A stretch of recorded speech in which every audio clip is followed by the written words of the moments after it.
Atlanta United Fan TV here with Jessica, back on the fan cams after a while. Sure. But good to have you back. But yeah, it's a 2-0 win. We're finally on the board in the MLS season. I mean, is it happy days or? I mean, I'm going to go away with a smile on my face. I'm happy that we got the 3 points. It's been a long, long time coming. Not going to get, head over heels about it. We're playing a very weak opposition. We missed a few chances. I don't think everything's perfect. But as long as we keep building, I feel like we're kind of climbing those stairs towards the Atlanta United that we remember. So feeling positive right now. That's all we can do. We got 3 points. That's the biggest thing for us. Exactly, especially on the road against a team that we historically, it's 2 matches, but we've drawn on the road. Even when we were a good team, right now we are still in the dredges, but we are working our way up, of course, right? So, but you were saying, maybe a little alluding to, was it a toothless attack from New England, or was it like us actually being stout in defense that we got the clean sheet on the road? I mean, I think we still look vulnerable at times, in my opinion, honestly. There were a couple of chances that I think we looked shaky at. I mean, they had the ball in the back of the net at one point. It was offside, fortunately, but it was narrowly offside. Marginally, I still, getting into the goalkeeper stuff as always, but I think Gazan should have probably shut his legs and done a little bit better on it, and we looked a bit shaky.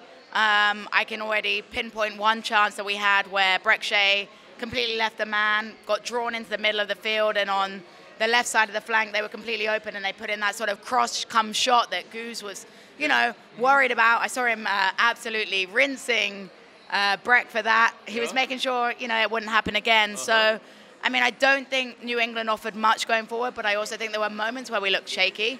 But the clean sheet is the most important thing. It's great for our defenders' confidence. I'm glad that we held out, but against a tougher offense, you have to worry about those chances because they're going to finish them. Absolutely. New England had a couple of chances. They weren't clinical enough in goal, in front of goal rather. But, the shutout is what's most important. Right.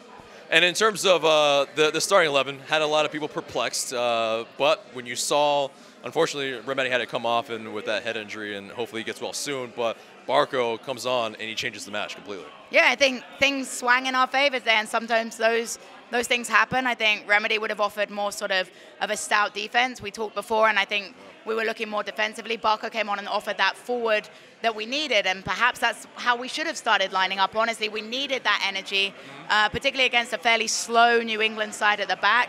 We needed that spark, and Barco offered that. It was nice to see him shoot the ball.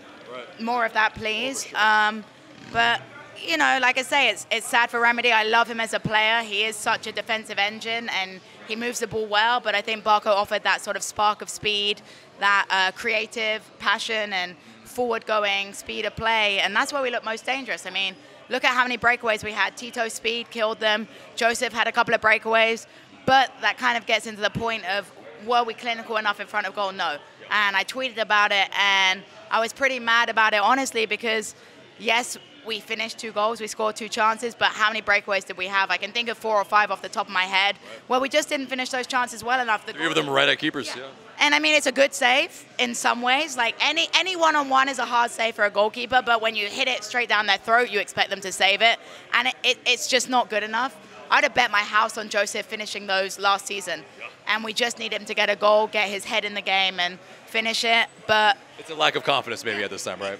And also a lack of having those chances. He hasn't had the service in previous games. You saw him dropping really deep today, getting more touches on the ball, which was refreshing.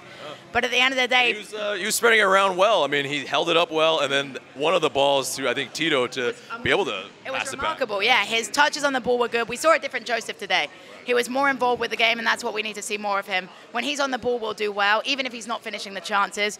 But we've got to work on those finishes, because against higher standard teams, you won't get 5, 6, 7 chances or 16 chances, however many we had. I know it was a hell of a lot, right? Well, and we're going to probably come to rue those chances in the end if it's a better team. I agree. Exactly. They come and bite you on the arse, so to say, because if you do not finish the chances you get, particularly one-on-ones, those are the ones you have to finish. It's 90% in your favor in those, and the fact we didn't finish them is a bit concerning, but let's just keep our heads up and realize that we won a game, 3 points.